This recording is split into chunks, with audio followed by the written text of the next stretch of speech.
This is a Heart and Hand production.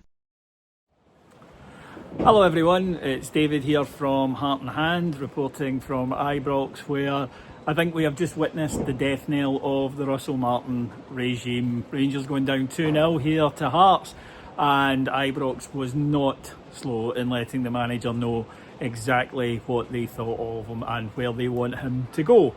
It's far away, it's anywhere really that isn't here. This Rangers team is abysmal. He's made us worse than when he took over, and we're getting worse.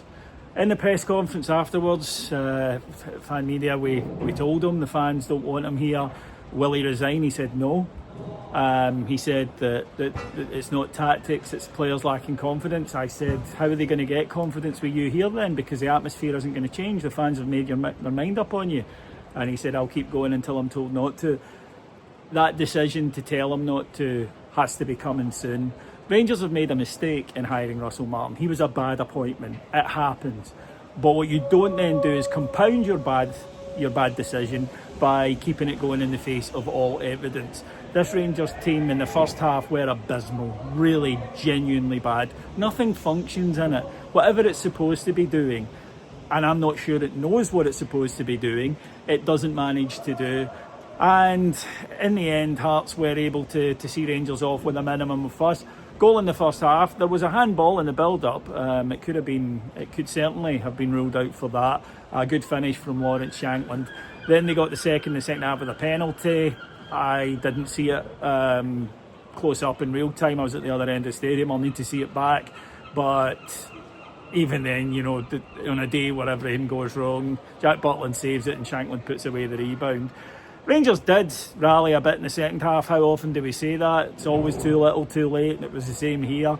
Hit the post through Jaidi Gassam, had hit the bar in the first half through Tello Asgard, and actually looked as though they might be getting a foothold into the game, but then the manager changed it, put on Youssef Chermiti, changed the formation to more of a kind of 3-4-3, 3-5-2, and it didn't work and we lost momentum.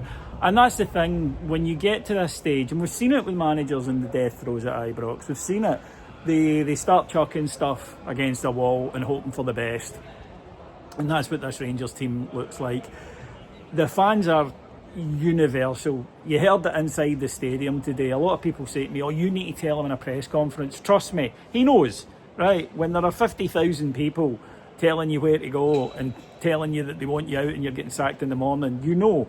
He knows he isn't popular here. And this is just my suspicion based on the press conference, please watch it yourself and see what you think. I think that's a man who knows. I think he knows his time here is up. Whatever he has been trying to do, he hasn't managed to do, and now he's not going to be able to do, because you only get a short shelf life at Rangers to make a positive impression. Once it's gone, and it's gone. Now, no wins in 5 at the start of a league campaign is sacking form for a Rangers manager. 4 points out of 15 is sacking form from a Rangers manager. But as I say, the performances are getting worse each week. They're not getting better. There's nothing to say it's going to be turned around. It's not going to be turned around under this manager. So now the focus, I think, should shift off Russell Martin, because we all know that he's not going to work out here, that he's not going to be a successful Rangers manager. Now it's Kevin Thelwell and Patrick Stewart. If you can't see what we can all see, then why not?